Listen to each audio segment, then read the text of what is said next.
হাদিসের মধ্যে আছে এই 3-33 কতবার হয়? 99 হয়।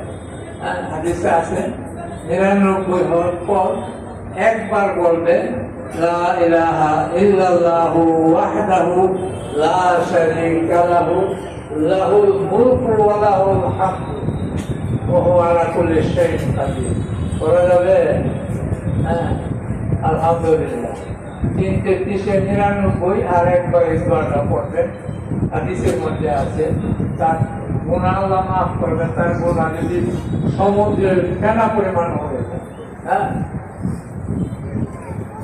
সুবহানাল্লাহ, আলহামদুলিল্লাহ, আল্লাহু আকবার সহ জানা আছে।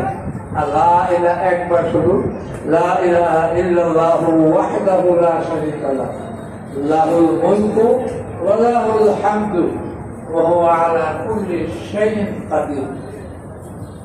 যারা পাবেন এটা মুখস্থ করে এটা পড়বেন, আমল করবেন। এছাড়া আরো হাদিসে আছে অনেক আমল বলে যে আল্লাহ যদি আমাদেরকে তৌফিক দিয়ে আমল করা। ফরজ নামাজের পরে আয়াতুল কুরসি পড়বেন একটা, আল্লাহু লা ইলাহা ইল্লা হুয়াল হাইয়ুল কাইয়্যুম ওয়া হুয়াল আলিয়্যুল আযীম পর্যন্ত আয়াতুল কুরসি ফরজ নামাজের পরে। হাদিসের মধ্যে আছে আল্লাহ তাআলা তাকে বেহেশতি বানায় দিবেন, শুধু তার মৃত্যুটাই তাকে আটকায় রাখবেন আর বেহেশতে যাবে। সুবহানাল্লাহ। তবে এরকম আমল কিছু আমরা সহজ সহজ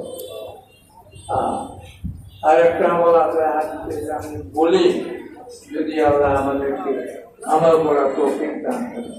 নামাজ পড়লে ওযু করতে হবে, আর যদি ওযু করেন কলেমা শাহাদাত পড়বেন, আশহাদু আল্লা ইলাহা ইল্লাল্লাহু ওয়াহদাহু লা শারীকা লাহু ওয়া আশহাদু আন্না মুহাম্মাদান আবদুহু ওয়া রাসূলুহু।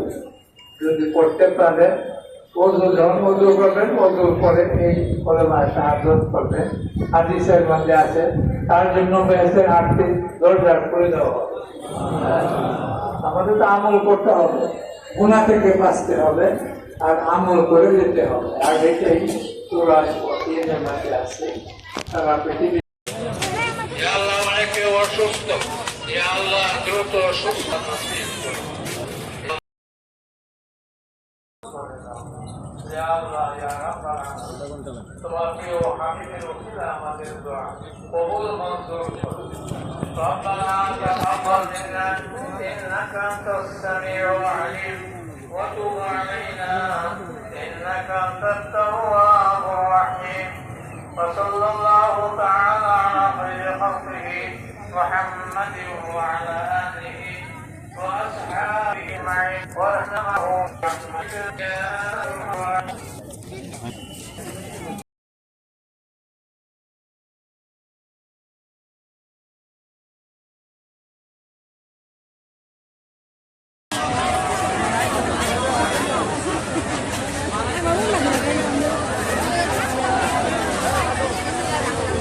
কেরা দিছে বুদ্ধি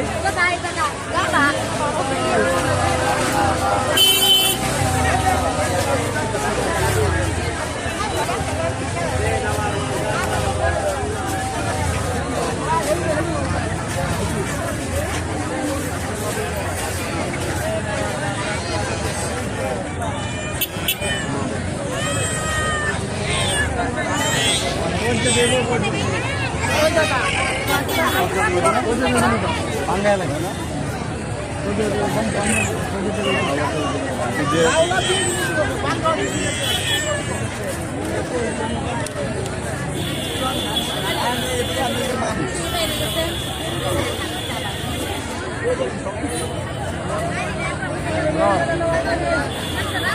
ভিতরে দিয়ে আয়ো, ভিতরে দিয়ে আপনার হওয়ার তোমার গেটের সামনে আয়ো যায়।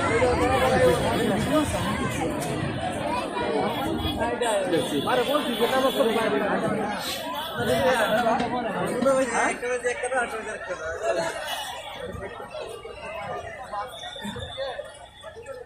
টাকা